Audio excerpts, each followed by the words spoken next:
সাল পর্যন্ত সেই 41 সালকে ভুলভিত করে আজকে আমরা কালাইয়ের মাটিতে আমরা পরিচয় দিতে পারতাম না যে আমরা জামাত ইসলামী সমর্থক, আমরা জামাত ইসলামী দল করি, এইরকম কোনো পরিচয় আমরা পরিচয় হতে পারতাম না। সেখানে আমরা সমাবেশ করতে পেরেছি যে শহীদদের শাহাদাতে বুকের তাকে রক্তের বিনিময়ে এখানে আমরা যে সম্মেলন করতে পেরেছি, এই জন্য আল্লাহ তাআলার দরবারে আমরা শুকরিয়া আদায় করছি সবাই করছি আলহামদুলিল্লাহ।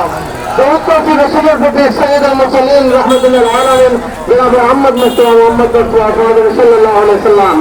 সম্মানিত উপস্থিতি, আমি আপনাদের সামনে কোরআন শরীফের ছোট্ট একটি আয়াতে কারিমা তেলাওয়াত করেছি। সেটা এই মুহূর্তে কালাই থানার আল্লাহ তাআলা বলছেন পাশিয়া থেকে কালাই পর্যন্ত লোক দিয়ে পরিপূর্ণ।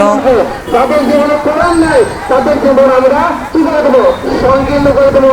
আপনারা দেখতে পাচ্ছেন যে সংকীর্ণ হয়ে আসছে কিনা।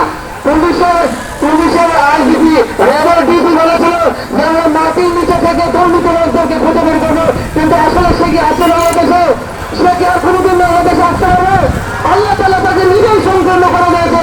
তার কারণ তার 1,500 আর 2,000 বিঘা জমি ছিল বাংলাদেশে, তাই কিন্তু একটা পুলিশে ভোট করতে হবে না। আল্লাহ তাআলা তাকে কি করে দিয়েছে?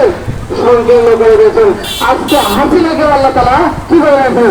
যারা বলতো বিশ্বের বাংলাদেশের প্রধানমন্ত্রী, সেই প্রধানমন্ত্রীর আজকে কোনো থাকার জায়গা নেই।